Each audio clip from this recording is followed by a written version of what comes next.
Honestly, when they told me we were going to have an animated Among Us series, I thought it was a terrible idea. When I learned they released it at the start of the month without telling anyone, I thought it was such a bad idea that they did everything they could to sabotage the series launch. But then I found out it was made by the same creator of Infinity Train, and then the channel's comments started filling up with people massively recommending that I watch it and make a video about it.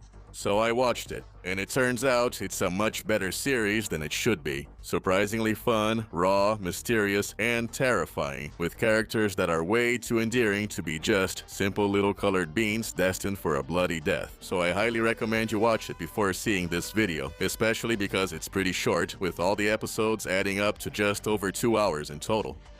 And because, obviously, all of this will be absolutely full of spoilers for the whole series, and if you watch the video first, it'll ruin the experience of following the mystery along with the characters for the first time.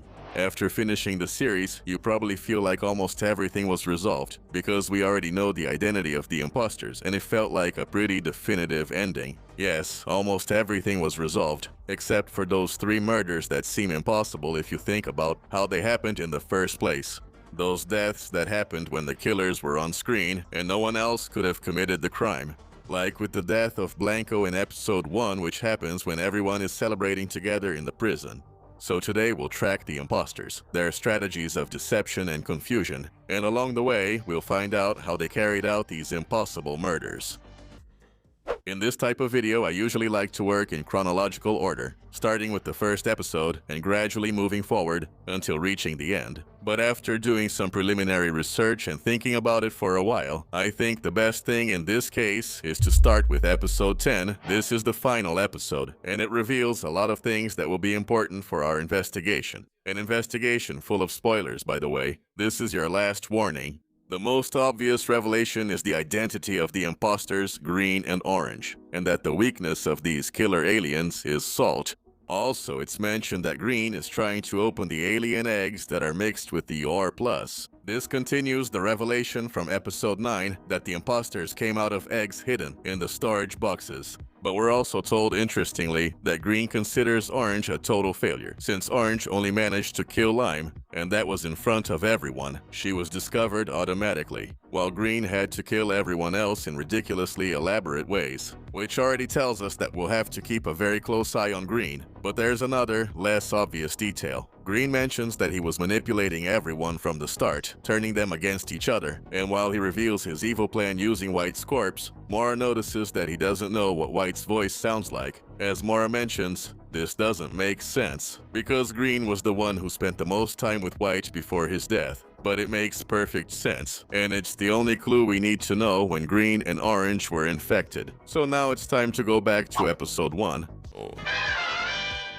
Knowing that Green was infected after his last conversation with White, since the imposter doesn't know what his voice sounds like, and therefore never spoke to him. It's obvious that we're with the real crewmates, at least until the collision with the asteroid, caused by White being stupid. If we take a closer look at the sequence where everyone except White tries to save the Lord Plus from the atmospheric breach, we'll notice that Green and Orange fall behind one of the crates, and everyone ends up hurt. And well, while they're flying through the air, in just a few frames, it's possible to see one of the alien parasites fall behind the same crate where Green and Orange fall.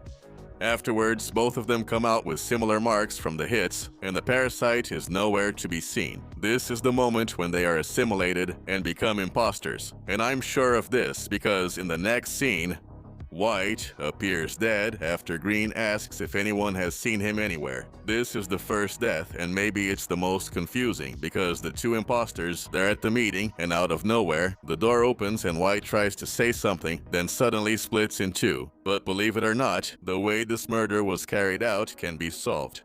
Although we'll need some evidence from later episodes, so we'll have to talk about the other murders before solving this one. The following deaths are pretty obvious. While the doctor is reviewing the results from the scans in episode 2, we see the vent grate in the medbay open through which the imposter sneaks in, who we now know is Green, and kills Blue. Before the doctor can label whose scan is whose, the imposter later steals one of those scans. I find it very interesting that apparently the doctor already suspected Green, because we can clearly see that Green's scan takes much longer than everyone else's, since, being an imposter, he doesn't have any bones. Even during the conversation they have while scanning, Green tells him that sometimes he feels like he shouldn't even be there. That's a phrase with a very interesting meaning. If we keep in mind that he's an imposter, that's why Blue had to be the next to die, since he was the only one who could expose the aliens. And he was the one who got closest to the truth.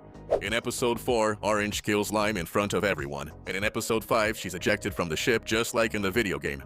This doesn't seem to be very important, but I found it very interesting how Green uses his teammate's death to his advantage. Before Lime's death, my number one suspect was Orange, because she was ridiculously obvious trying to manipulate the others. In episode 2, she tells Red that White's death, it could cause a lot of panic and ruin his career, which prompts Red to hide the truth about what happened. One episode later, when they're discussing who killed Blue, Orange mentions that aliens aren't real, and she teams up with Green to accuse Lime of being the killer, since he's the only one who can move through the vents. He even has a funny slip-up when he insists on going to check the OR while there's a reactor failure.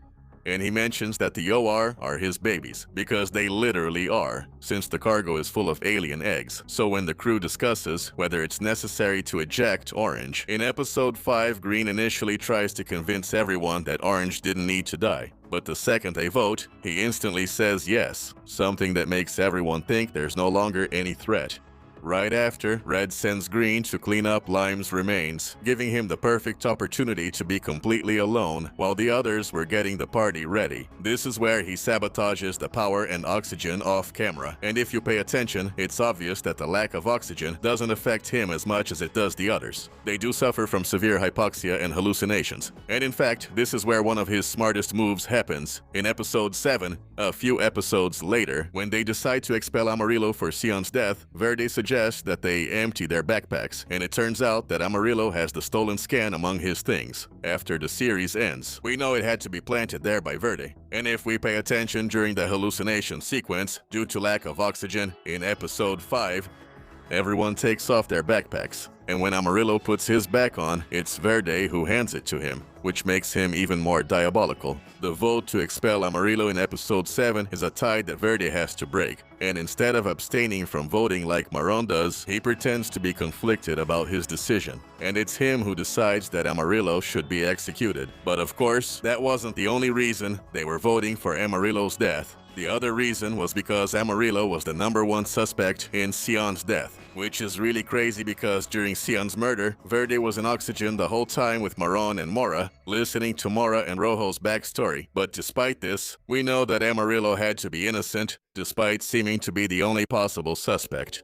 So this is our second impossible murder, after Blanco. And in fact, this happens again later, with Maron's death in episode 8. The monster attacks and kills him in the kitchen, but Green, Red, Purple, and Black were together in the cafeteria at that moment, and all the other crew members were dead. So how the hell can Verde be in two places at once so consistently? Well, at the end of episode 9, when only Rojo, Mora, and Verde are left, it's revealed that Verde is the imposter, because he doesn't remember the story that Mora told in Oxygen, and she starts to notice holes in his arguments. And after this, when Rojo is about to hit him with a wrench, the parasite manages to sneak away by positioning Verde over one of the ventilation ducts and leaving him motionless while it escapes through the vent, which directly explains Sion's death to us.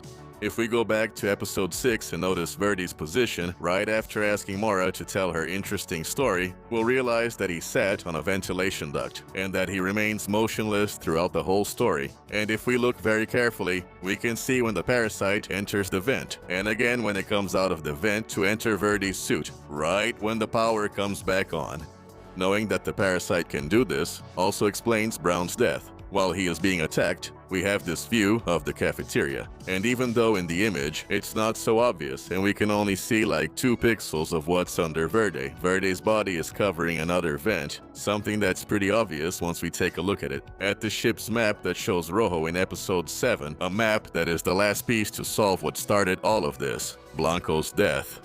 Going back to this first episode, an interesting detail is that Blanco believes someone else will fix everything, so he never leaves the ship's control room. Looking at the map, this is to the right or east, while the storage where everyone else is directly below or south of the cafeteria. If everyone went down that hallway to the cafeteria and started throwing the party right after the incident, which is what it looks like happened, it means that White was alone all that time. Perfect for Verde to kill him quickly, through the vents and then come back. But I think it might be a bit tricky to do that with everyone in the cafeteria. It was very risky because they expected Verde to be there, working and talking and all that, right? Well, if we look again at the scene with the hole in storage, there are a few moments during the chaos when Verde is missing, and that's just enough time to leave Blanco on the brink of death with a halfway slice and come back to make it seem like there's nothing strange going on here. So I hope you liked this video. Give it a like if you enjoyed it. Subscribe for more investigations. Leave other details that I might have missed in the comments, and I'll see you in the next video. And remember, don't trust anyone. Goodbye.